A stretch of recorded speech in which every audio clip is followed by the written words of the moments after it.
NEE-kay and I are going to talk for a bit, and then in the last bit, I'll just open it up and see whether you have responses, thoughts, inputs, questions, whatever. We certainly won't run for longer than 45 minutes. At School of Humankind, we try to keep everything to 45 minutes or less so that people can, catch up on something without feeling like they have to dedicate a large part of a day to it. So welcome to this conversation. School of Humankind, which is a new organization. We've been going for about 6 weeks now since we launched, dedicated to bringing all sorts of exciting things into the world. Among those things, open conversations, meeting of people where nothing's planned. NEE-kay and I have not planned this conversation. We're going to see where we go. And maybe we'll agree on things, maybe we'll disagree on things. That's fine.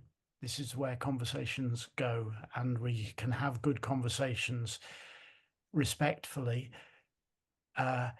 which is something that it seems has been deeply forgotten in large parts of the world these days. So, welcome. I'm John Britton. I'm one of the founders of School of Humankind. And one of the great joys of my life is the fact that for the last 30 years, NEE-kay has been a friend of mine. I think, when did we meet? Must have been, it was in Leeds when you came to do your PhD, 92, 91, 92? Yeah, 91, 92. Yeah. I was teaching at Leeds and I was doing my PhD at Warwick. Right, that's you came to Leeds to teach. That's right. Yeah. So over 30 years. We've lost touch for a bit of that time, but we've also since then worked together quite a lot and spoken a lot. It's a great joy. And one of the things that I do know about you is that you are extraordinarily rich in the sense of what you bring to the world and to this conversation. I know of you as a performer. I know of you as a researcher, an intellectual. I know of you as an actor. I know of you as an artist. I know of you as a casting director. It's exhausting, NEE-kay. So I want to ask you, which of the multiple facets of you are you wanting to bring to this conversation right now? Wow. Yeah, I don't often get asked that. Yeah, I think I want to bring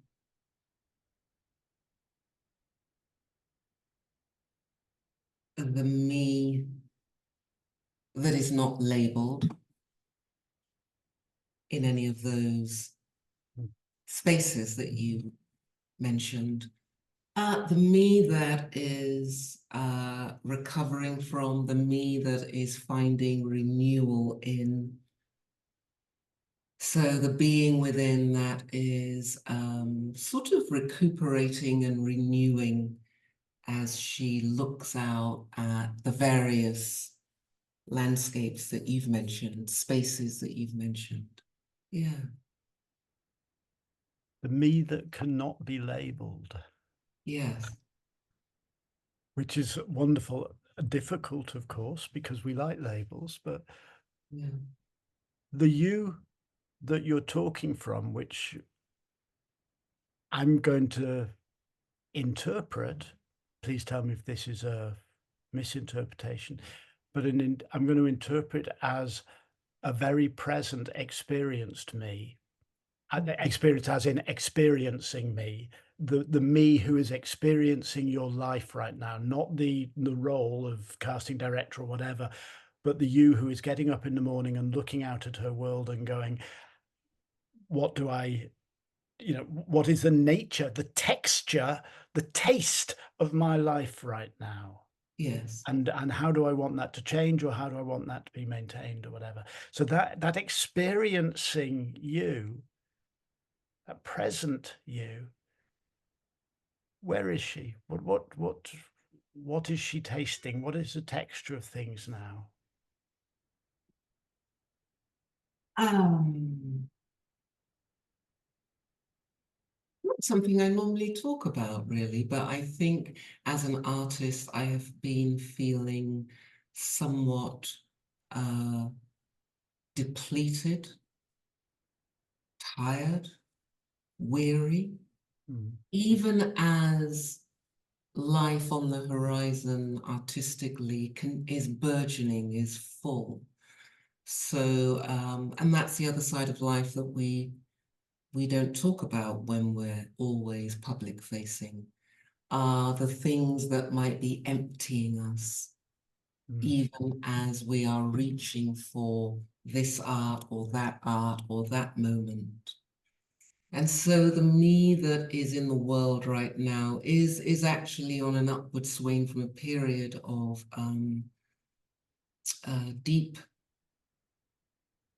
a period of having been quite emptied out, quite exhausted. And I don't think that as artists or people that are very public facing or always on the front lines of whatever it is in the media get to talk about those spaces, the in-between spaces, you know, not in rehab, you know, recovering like a Hollywood artist. And I'm actually navigating quite a bit.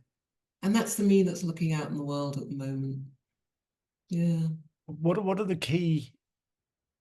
your key strategies or principles or foundations to do that navigating? I mean, you articulate it so beautifully, that sense of going, this isn't the crisis time. I'm depleted, I'm tired, I'm weary. I have to find some way to recharge because there's great things coming up and all of that. I've got a job, I've got to, Yeah. but we do as artists desperately need that recharging, that refilling. What are your sort of fundamental principles for that, or strategies or foundations for that journey? I mean, I think I've talked to you about this, I do love getting older because I can recognize that I have a canon of healing spaces that have accompanied me and that have been successful. So this is outside my own work in therapy, working as a somatic artist or somatic therapist, but there's experience, I suppose. And it's a spiritual practice now to be able to know that I'm on some sort of edge. I'm usually depletion, exhaustion, sometimes despair, and that I can look back at that canon of experience, and even leaning into that is itself a form of artistry for recovery. That is, it's not easy, and I don't think everyone is able to do it. But instead of, I mean, I have those moments, the dark nights of the soul, and then I think, how did I get out of this before? Because clearly I always have. What is this return to this space about? And when I do emerge, where do I want to emerge to this time? Beautiful. Often when I don't teach so much now, but often when I was teaching or now when I'm coaching, you know, you're trying to guide somebody and they want to feel that if they go through certain steps and whatever, that they will be cured, they'll be better, they won't be insecure anymore, they won't be unconfident anymore, you know. And I always sort of have this sense that learning is, you know, it's we know it's not a linear process, and we know it's not a straight line, but I often think of it as a spiral, that, you know, you you start somewhere, you're stuck, and you begin to go through processes, and you learn things, and you go through some work on your mindset and so on, and things get better and better and better. And then suddenly you go, I'm back where I started. I'm carrying the same baggage I always was. And you hit despair. Nothing has changed, but you've learned how to travel. You've learned how to travel the circle. And so you travel the circle again. And the next time you travel it, you go a bit further. And when you come back to the starting place of all your insecurities, you go, yeah, it's a bit more familiar. I don't have to panic so much. I'm just feeling a bit crappy today. And you learn how to travel. And so now, for you going through the, I also love getting older because we have this perspective. If you were, as you do, working with a younger artist who was feeling depleted and somehow that they had de-energized, and of course she wouldn't have your experience, what would you ask her to lean into or suggest she leant into? Well, I mean, that's where the somatic and the polyvagal theory and just interest in healing modalities through the body works for me. I mean, the breath. You know, a lot of this work I acquired along the way, both as both in scholarship, which I was doing at the same time, you know, as you were in terms of the body, work around the body, which is, you know, I've taken it to many different places now. But I really would invite a younger artist to not be afraid of the stillness. Mm.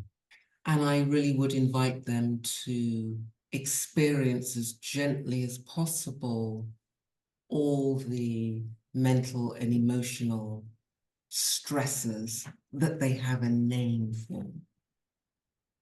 And much more than perhaps I ever experienced in terms of practice, all the work with breathing and being and connecting.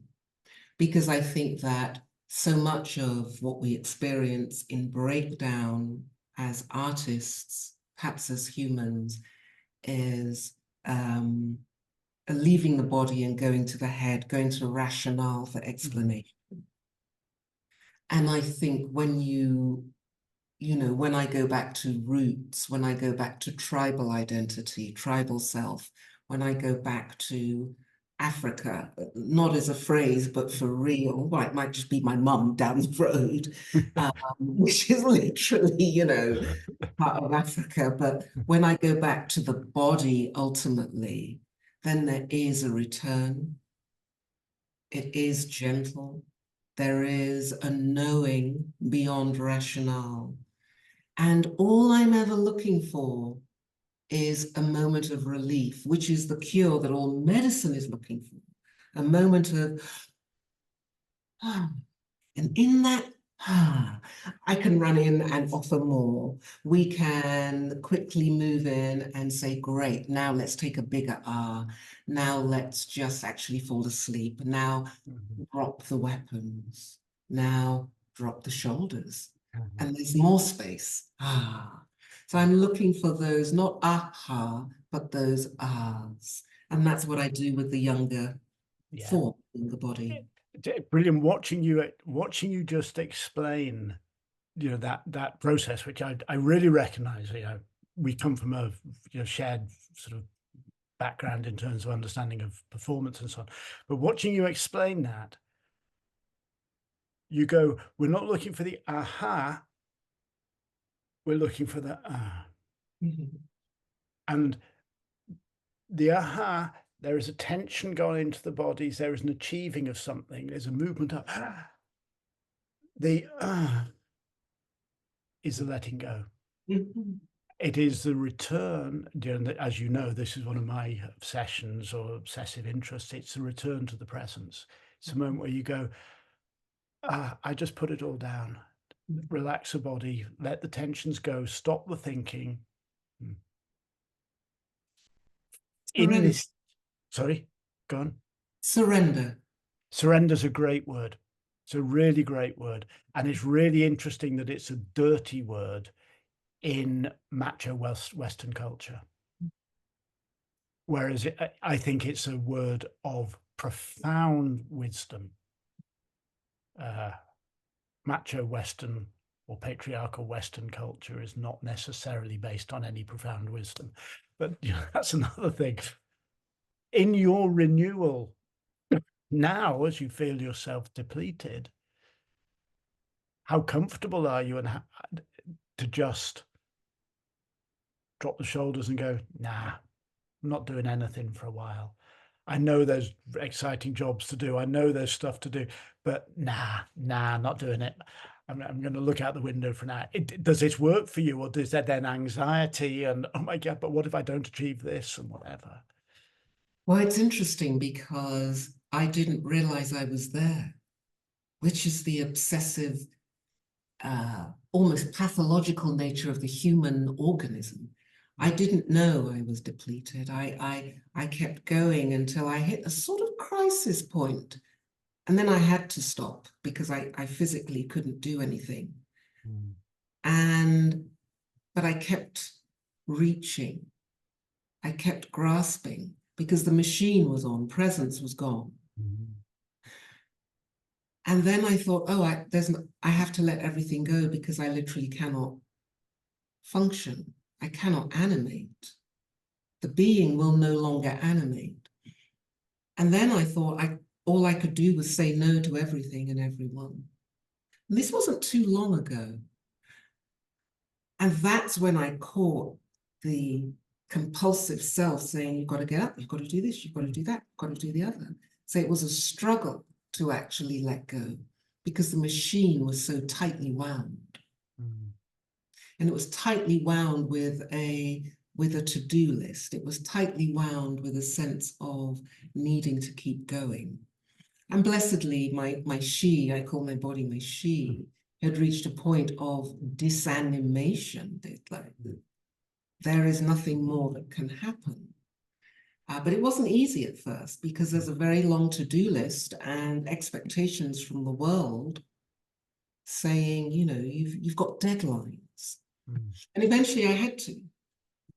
And then it became easy. But I was struck by my own compulsive urge to keep achieving, to keep checking off the to-do list, which never ends. It's funny to do, but for each done, there's another do. For each done, there's another do. Yeah. You know, it's a bizarre sort of optical illusion that we live in, that we, you know, it's a, what are those, like the Hall of Mirrors or something. Yeah. You know, it keeps replicating this to-do list. But this is the compulsive drive of the culture that we live in. Always achieve more. Always try to earn more money. Never be satisfied. Always aim higher.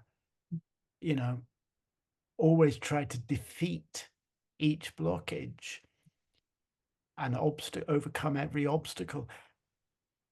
And it's very interesting, you know, as you know, I moved 2 years back now, just over 2 years back. I left the UK and moved to a very remote part of Ireland. I mean, I grew up in rural North Wales in the 1970s, and around here in Ireland, it reminds me of that. I mean, there's some of the farmers, you know, people drive nice cars, nice enough cars. And there's also a lot of rural poverty, as there is. And so, but one of the things that's really interesting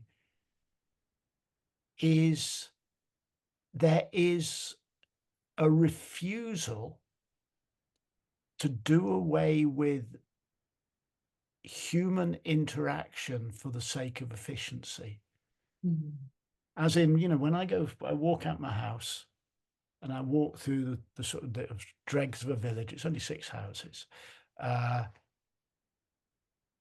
If there's anyone there, it would be incredibly rude not to stop and talk. Even if I'm busy, even if they're busy.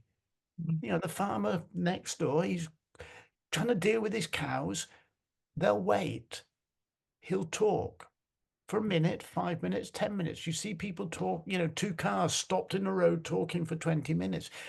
There, which is not so much fun when you're trying to get past, but but this refusal to be driven, because ultimately, of course, we're just being driven towards either burnout or the end of our lives, this refusal to be driven seems to me like, we talked about surrender, the bravery of surrender. And I think it is brave to surrender. I think it takes courage to surrender in the face of a driven culture. But it's also the bravery to be human, because humans lean on the fence and talk to each other. Humans stop and watch birds fly overhead and go, wow, that's amazing. And as artists, we have to be really human. We represent humans to other humans. That's our job. And we can't represent humans to other humans if we're not really human. Right. And I think that one of the things, and I think it's part of being an artist, whatever, certainly within the live performing arts, is having this moment of depletion, of, Wilhelm Reich would talk about that, pulsation as a biological imperative of humans as well, that we're constantly expanding and we forget to contract. And I think part of being an artist is being able to have that moment of surrender, but we don't really believe that it's about the messiness that can come with a gentle, not a sudden collapse or contraction, but there is a folding in, a caving in, that is messy. That is part of preparation for the next moment of gentle or sudden expansion. And I think that comes with being older. That there is that rhythm where we have expanded perhaps a little too far, and that it's time to have that moment of surrender, trusting it will emanate and animate in some form of the art somewhere else. Trust is the word there, isn't it? It's trust. Do you find you are better at trusting yourself now than you were 30 years ago or 20 years ago? I am. I have an immovable faith that transcends anything else. So trust and faith, those things are profoundly wedded. And they can, seesaw somewhat, but that is an anchor for me. It is pure intuitive trust, faith combined. Yeah. Well, I don't know that I had any 30 years ago. I think 30 years ago, it was all firing synapses, inspiration, cigarettes, wine, and oh yes, hit, I remember it well. 7 pints in the evening and on stage the next morning, and somehow I thought I could go on forever. Well, I had a heart attack 5 years ago, so that reminded me that I don't get to go on forever. Just one more question, then I'm just going to ask whether Tamara and Dora want to sort of throw in thoughts or ask questions, whatever. But as you guide other people through their work, either through sort of therapeutic processes or teaching, or through your work as a casting director, and we live in a time of deep crisis. We were talking before the call began about, the upsurge of fascism on the streets again. Britain has got not race riots. They're not race riots. They're just fascists, Islamophobes attacking people. It's a neo-Nazis. We saw it all before. You and I, grew up with that. The National Front on the street in the 1980s and so on. You must have got it real raw in London growing up, I mean, not so much, but I was there. What do we say to the people who are coming through. Because, you know, you could go, oh, we've seen it all before, don't worry about it, it'll pass. But that's really complacent and really annoying. Yeah.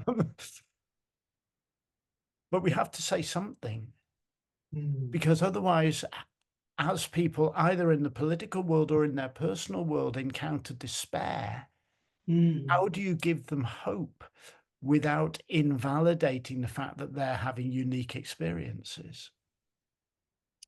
I think that's a good question, and I think it really differs. It would differ if I was talking about race, as you know, if I was talking about gender, um, um, or politics, you know, right, left-wing politics, because I'm a historian.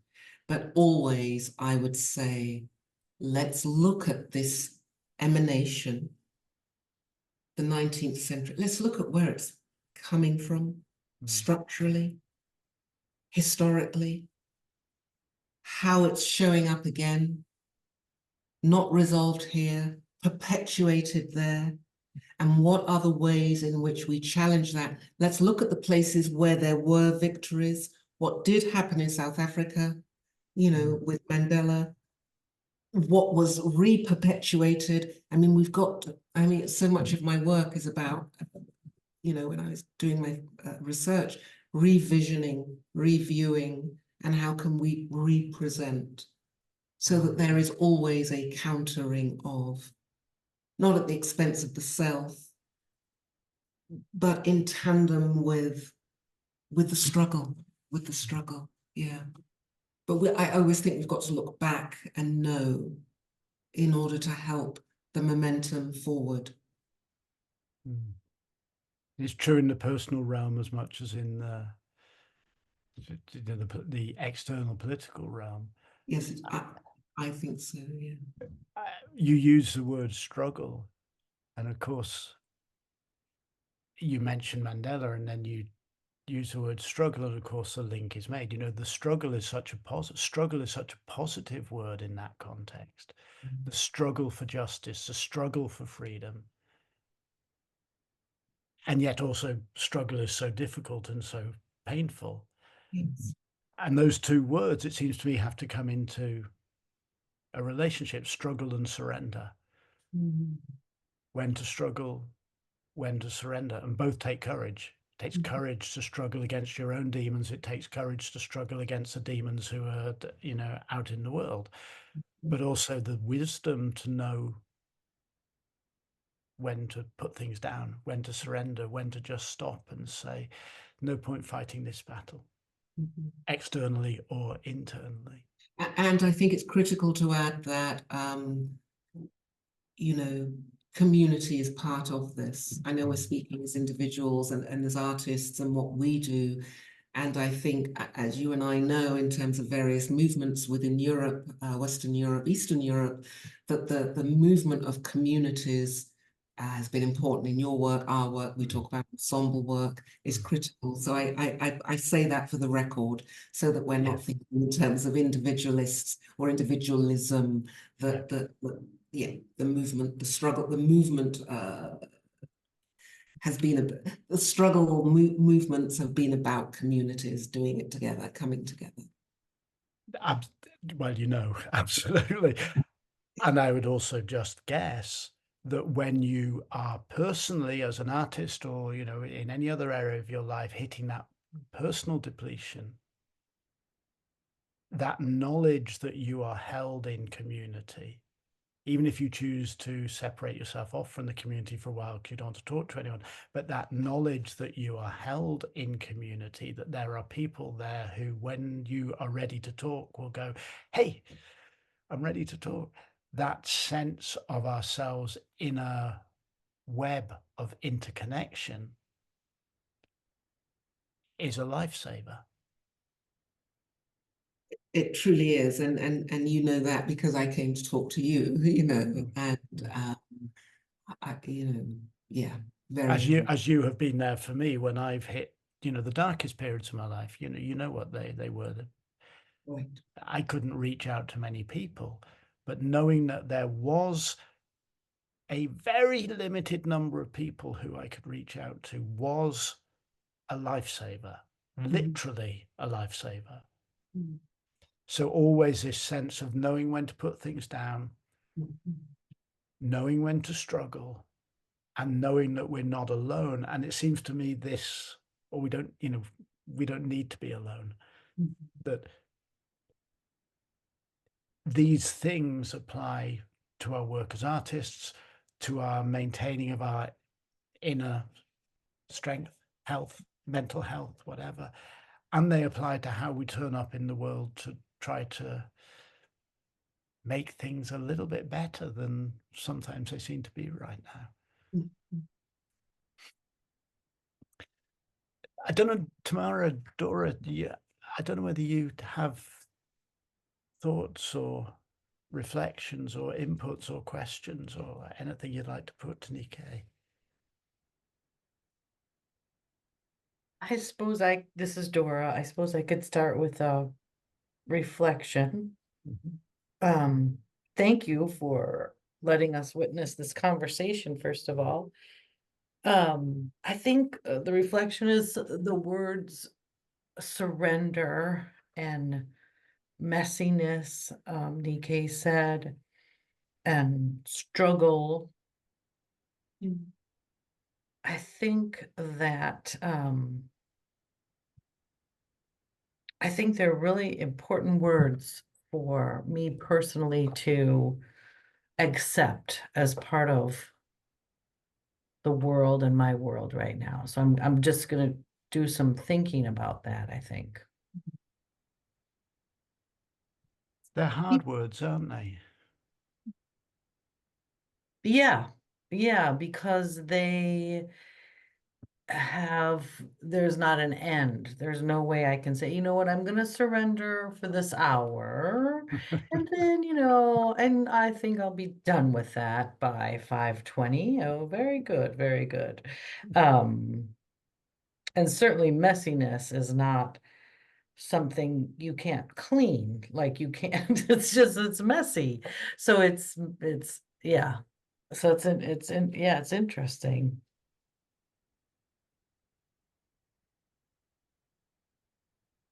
And yet that's what's required of growth, artist, performance. If it's always sanitized and clean and, then how do we find the organicness of it, It's part of the struggle, perhaps, is allowing that perhaps chaos, which we're always trying to wrangle, are we not? Yeah. Thanks, Yeah, Dora. I remember one of the things I think I was doing playback improvisation, and the coach said to me, Dora, you don't have to have a resolution at the end. It doesn't have to tie up into a neat bow. And I was like, what? It doesn't. So I think that's exactly right, is the question is the process.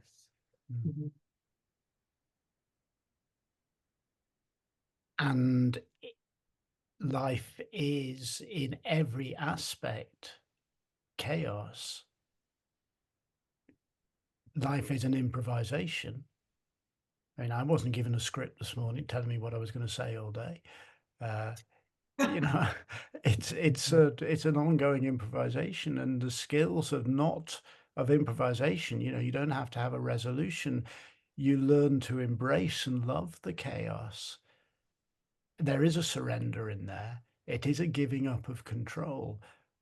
But if those sound too threatening or challenging, which for many of us they often do, you can just rephrase it and say, it's just aligning with reality. Because, yeah, sorry, NEE-kay. I think there's something as well in my head with all the images. When I say surrender, I sort of imagine myself flat out like this, lying down, but having given up, tongue sort of lolling out the side. But that's not surrender, is it? It's we can still be animated and surrender. And I think that's where we can sometimes get caught, is the surrender for me, sometimes when I'm working with actors, is simply drop the guard, soften the guard, drop your weapons that you don't realize you're carrying. Mm-hmm. You know, that is where the surrender is. It's where we allow the breath to flow fully through us so that we can move fluidly. But often, if we're in a state of perpetual readiness, there is no allowance. And so surrender is not always the thing we imagine it to be. I love the thought of surrender as the surfer surrendering to the wave. Just going, I've got myself ready. I've got myself out here. I've got my board. I've got my wetsuit on. I'm ready. But if the wave's taking me that way, that's the way we're going. That's right. You know, ain't no point in saying, sorry, wave, I want to go that way, because the wave's going that way. So that surrender, there's buzzards outside my window most days. The buzzard surrenders to the thermals. When the thermal takes it up, it goes up. And then it repositions itself, but when it hits the wind, it just goes up. I love that sense, yeah, of surrender, as you're animated, but you're aligned.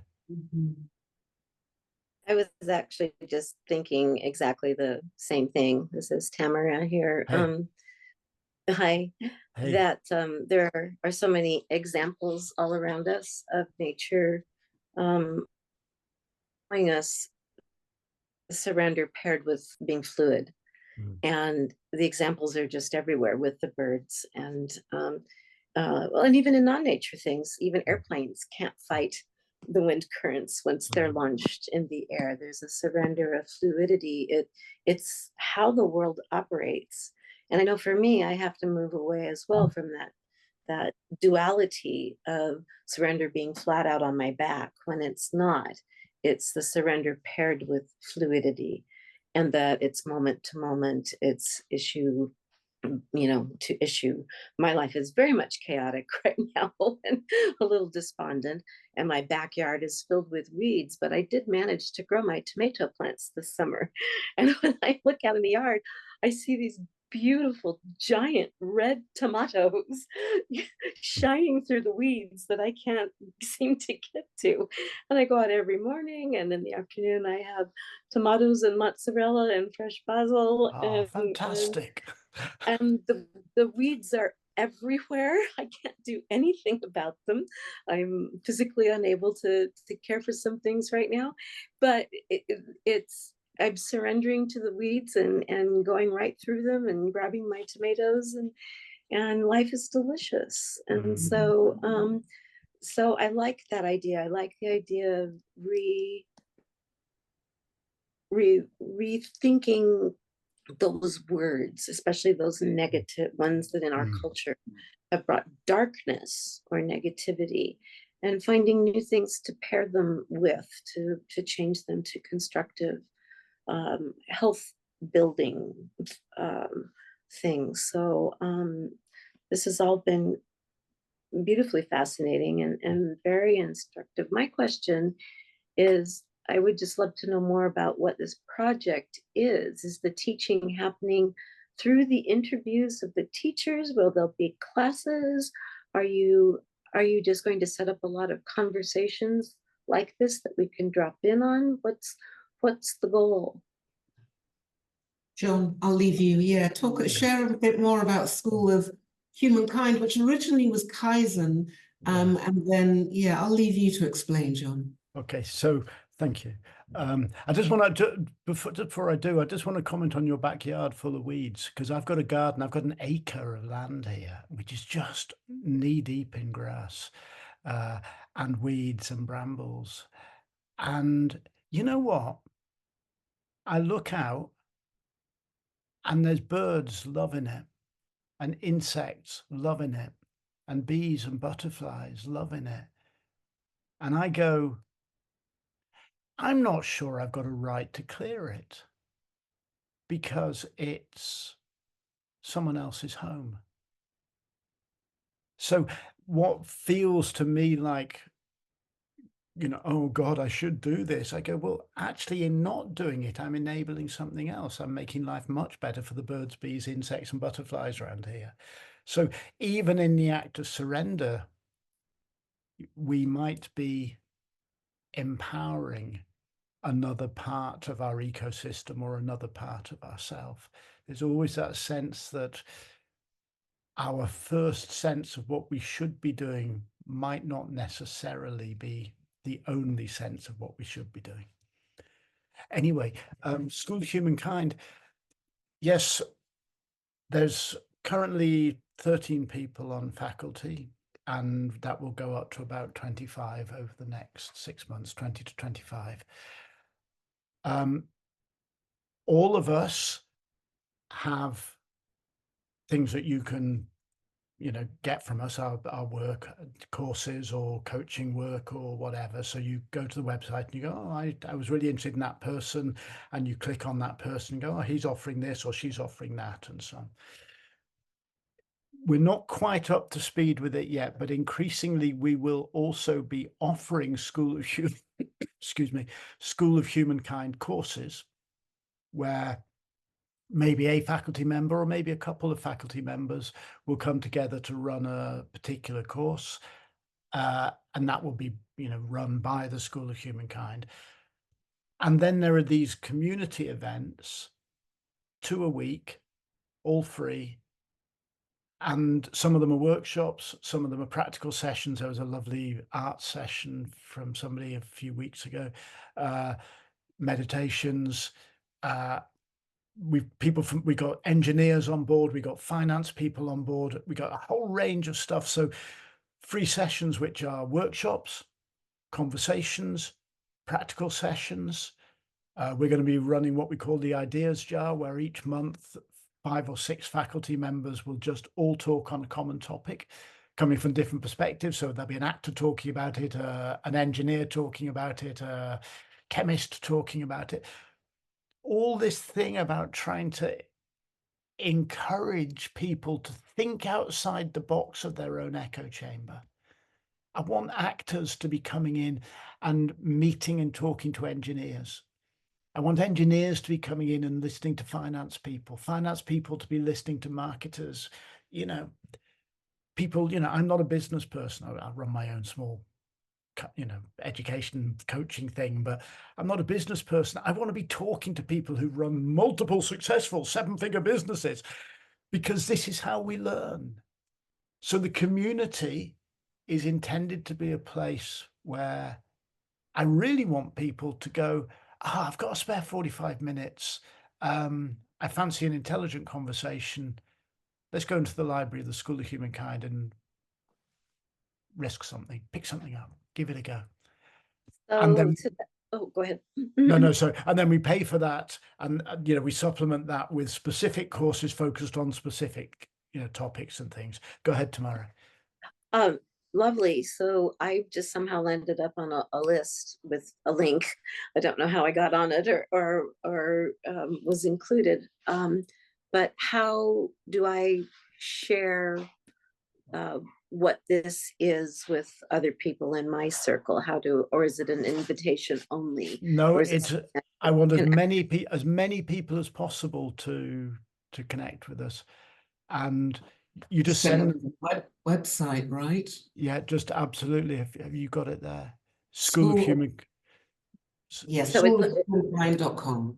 Oh, right. So I believe that's on the email. Lovely. I'll just get that word out because I'd love for other people to hear about it. Get people to sign up for the library, or get people to sign up for the newsletter or whatever, and they'll just stay involved.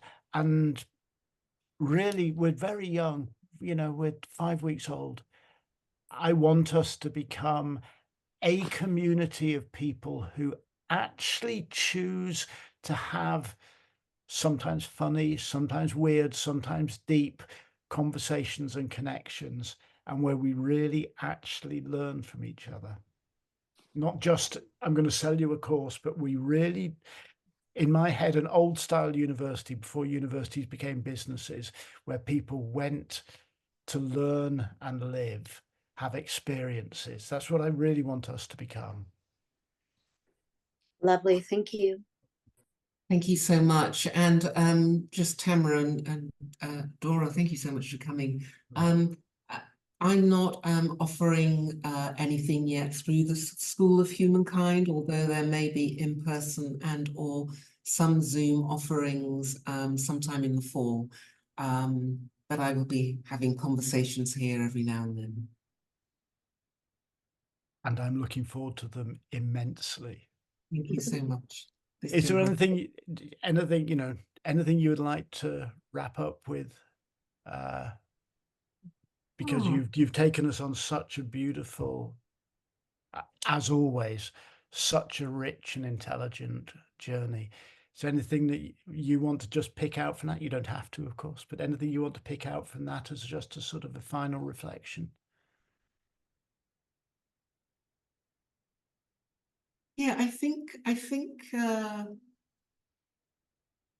I'm looking forward to more conversations like this. That's I'll extend there. Just it's nice to not always be speaking from the position of one of my labels, and as much as I am in awe of the work and the spaces that I work in and the celebration around my work and who I am, I also am really starting to enjoy being like the fascia in the body, the person in between each label. And so I'm looking forward to more opportunities to just talk about that. Well, thank you. I want to thank you very, very much for this time. But personally and, on behalf of the School of Humankind, but it is, it's extraordinary and incredibly rich just to be able to spend time engaging and having those conversations. You bring, I said at the beginning, you bring so much wisdom and experience to the table. It's an utter joy, even if it is now 1 o'clock in the morning. An utter joy to talk with you. So let's do this again in 4 to 6 weeks and maybe find something else to speak around. Absolutely perfect.